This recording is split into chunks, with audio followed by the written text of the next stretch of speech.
Eu não vou prometer, eu vou pedir o apoio do torcedor.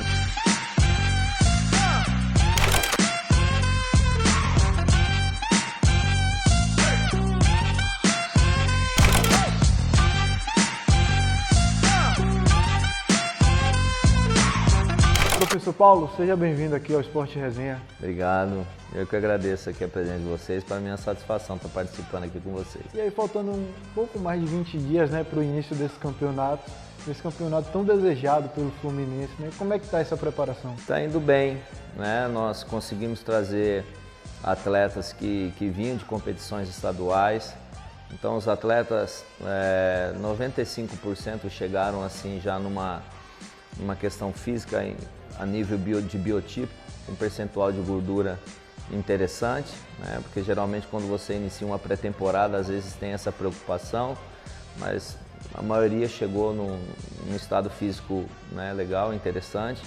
Então agora estão sendo lapidados, isso falando da parte física.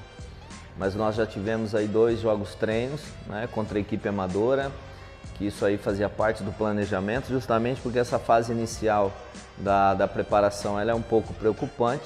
Então os jogos treinos tem que ser simplesmente para a gente começar a desenhar uma equipe titular e também já começar a avaliar quem está melhor, aquele que está se adaptando dentro daquilo que a gente tem planejado. Da sua primeira passagem para essa, o senhor percebe que mudou muito? A nível estrutural, muito. O Joia da Princesa em questão de gramado continua o mesmo, em perfeitas condições, é campo de Série A de brasileiro, mas a questão estrutural do centro de treinamento, quando eu passei aqui em 2017, a gente ia treinar em Santo Estevão, que é uma cidade aqui perto, em outros lugares também, que me falha a memória agora, e a gente acabava se deslocando 1 hora para ir, 1 hora para voltar, enfim, a gente perdia muito tempo na estrada, Então hoje a gente tem um local onde a gente tem um bom campo para se treinar, a gente tem uma academia, nossa fisioterapia é aqui, o nosso refeitório é aqui. Então numa fase inicial de pré-temporada é muito importante,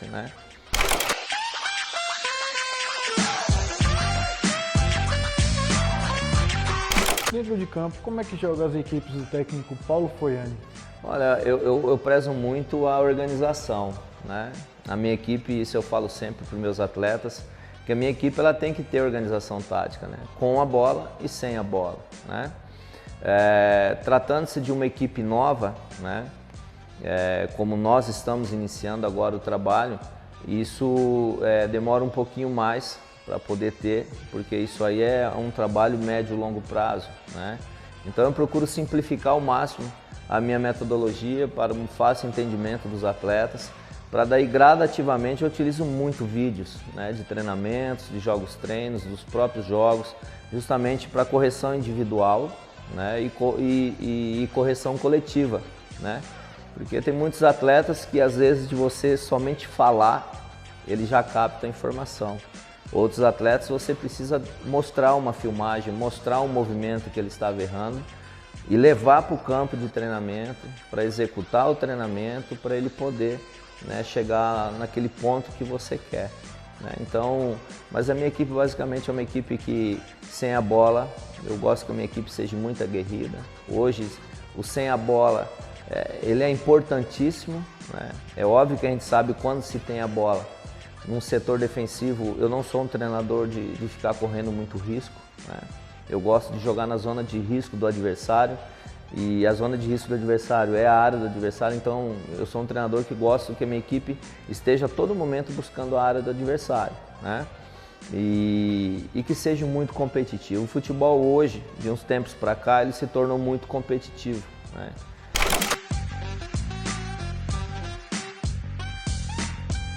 O senhor foi um meio-campista, um camisa 10. Como é que você enxerga o papel desse meio armador hoje no futebol e nas suas equipes também? Eu era número 5. Eu era um 5, um caça-craque, vamos dizer.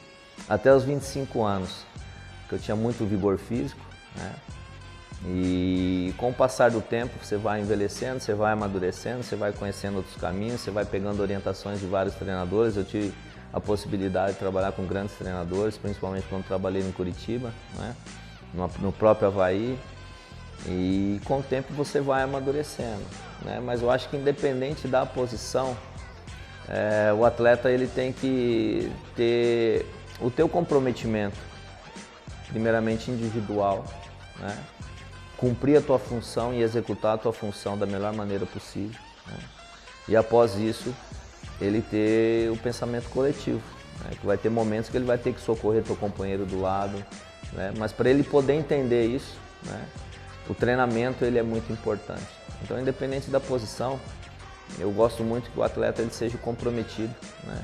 Coletivamente, que ele faça bem a sua parte, mas que quando haja necessidade de agir coletivamente, ele tem que ter esse princípio.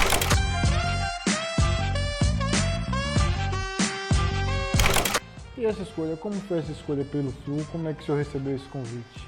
Então, eu tinha vindo do Vietnã, estava tendo uma experiência, né, no futebol asiático. Eu joguei lá em 2008, depois tive a oportunidade de voltar ano passado. A nossa equipe conseguiu se sagrar campeã da Primeira Liga, né? Tive um problema familiar, acabei perdendo meu pai na época, enfim. Foi 2 momentos assim, de muita euforia e de muita tristeza, né? E aí nesse tempo eu retornei para o Brasil, pintou 2 situações para mim disputar o Campeonato Brasileiro da Série D, mas como eu tinha ficado praticamente 9 meses fora, eu optei por ficar com a minha família, né? Com a minha mãe que acabou ficando sozinha, e justamente para dar esse suporte para ela, né?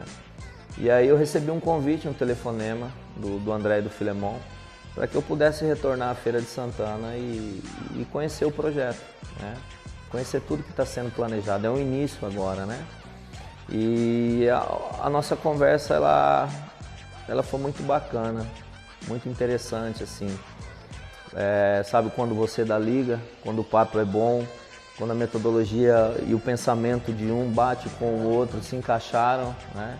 Então, assim, eu corri um risco, né, no sentido do que eu poderia ter trabalhado o campeonato estadual. Eu optei por ficar junto com eles desde novembro, justamente porque houve ali uma confiabilidade da minha parte e vice-versa, em comum acordo da gente iniciar ali em novembro a montagem da comissão, a montagem do elenco, para que a gente possa esse ano poder ter essa conquista, né? O Fluminense ele vem já atrás dessa primeira divisão já há algum tempo e eu sei da importância aqui do torcedor, da cidade, eles vivem o futebol, né? O rival da cidade, que no caso o Bahia de Feira, acabou descendo, né, de divisão, então nos dá mais uma oportunidade aí da gente poder ser a equipe da cidade. O torcedor sente falta disso, né? Sente falta disso.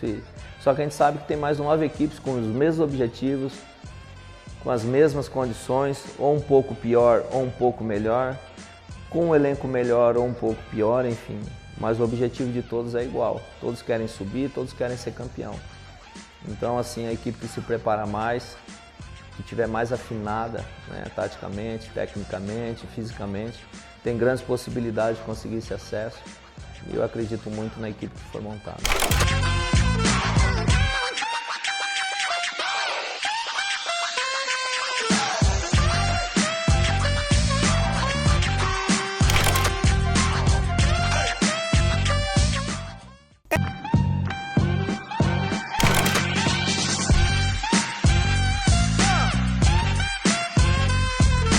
Uma pergunta do nosso amigo Valdinei Pereira aqui para o senhor também, vai participar com a gente.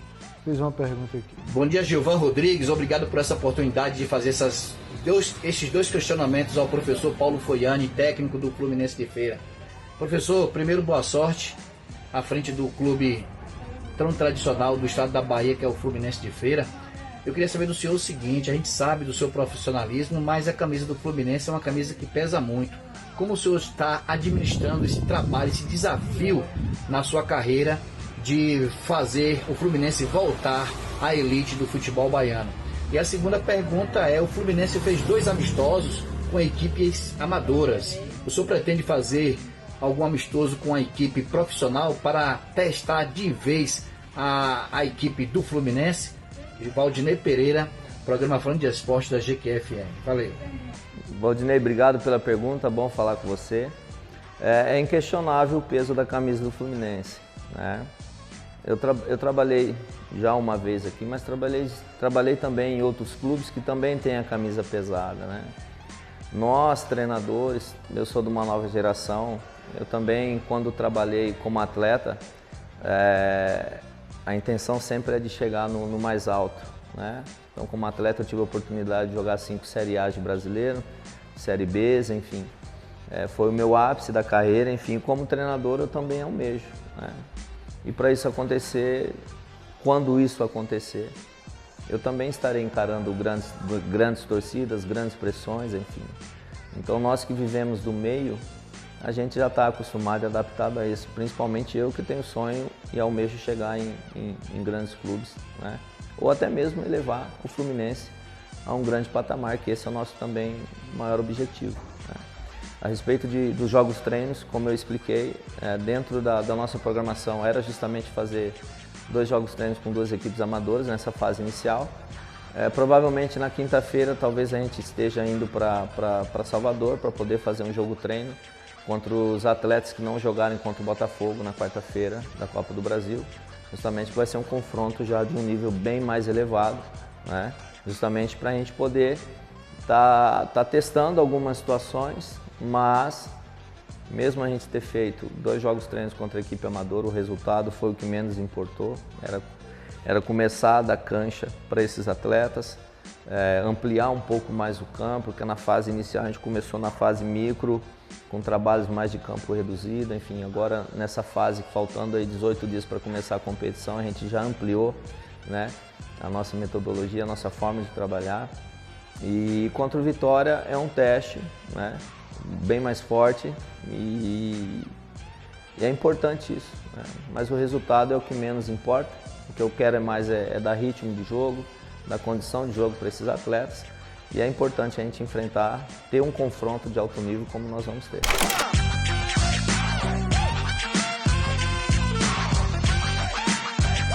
Hoje dentro do futebol, quem são suas referências ali como treinador?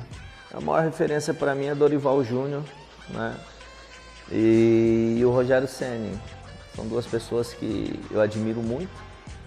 Primeiro o Dorival Júnior no sentido de humildade, de pessoa, de ser humano.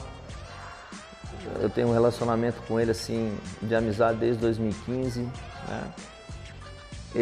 Quando eu fiz um estágio com ele de 15 dias no Santos, hoje ele na seleção brasileira, ele continua sendo a mesma pessoa, respondendo mensagem a todo momento, sempre quando você tem uma dúvida.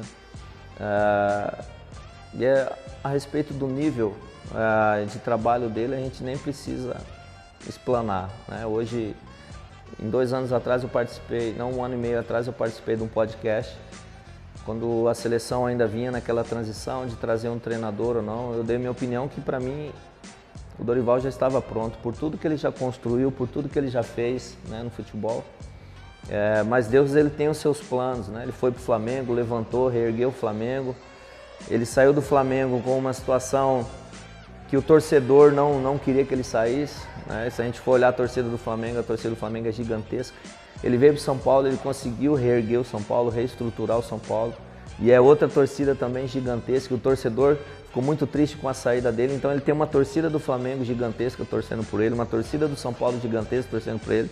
E garanto para você que todos os lugares que ele passou, Santos, Ceará, enfim, se a gente for falar a carreira dele aqui é longa, eu garanto que tem muita gente, muito brasileiro torcendo por ele. Então, ele é a minha maior referência. E o Rogério, a gente teve a oportunidade de fazer o curso em 2018 da CBF. E aí acabou gerando uma amizade. Um cara simples, um cara que eu não tenho palavras também para poder falar sobre a pessoa, sobre o ser humano que ele é. Às vezes nas câmeras não demonstra isso, mas quem tem a oportunidade de conhecê-lo verdadeiramente é um cara espetacular e vem fazendo grandes trabalhos também, né? E eles são minhas referências, né? Tenho aprendido muito com eles.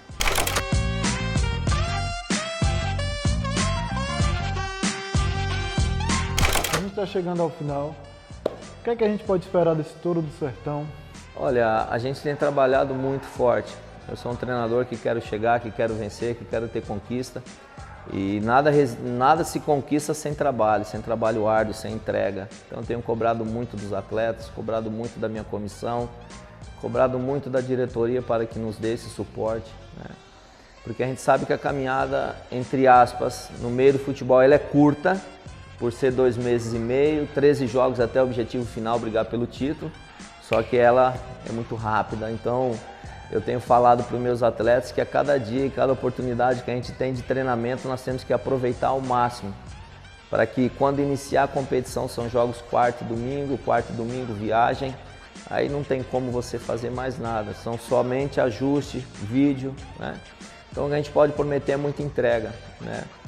E na minha primeira entrevista, um repórter também aqui da cidade, Miro Nascimento, perguntou para mim o que eu prometia para o torcedor, né? Daí eu fiz outro, eu falei, eu não vou prometer, eu vou pedir o apoio do torcedor. Nossa cidade aqui tem 600 mil habitantes, o torcedor do Fluminense, ele vive o Fluminense, está um pouco triste, está um pouco acanhado, porque está um pouquinho fora do cenário há um bom tempo, mas é importante a presença do torcedor, que ele possa vir nos unir, né? Um time forte se faz com uma comissão, com uma direção primeiro, que são nossos líderes, uma comissão, um bom grupo, um forte grupo, e o principal é o torcedor. Sem um torcedor, o futebol não teria graça. Então é importante que o torcedor tenha essa consciência e vá ao estádio para nos prestigiar, e que junto a gente pode chegar no nosso objetivo. Professor, eu quero te agradecer por ter aceitado participar aqui do Esporte Resenha, desejar todo sucesso aí nessa caminhada. Conta comigo sempre. Galera, o Esporte Resenha dessa semana vai ficando por aqui. A gente tem um encontro marcado na próxima quarta. Beijão!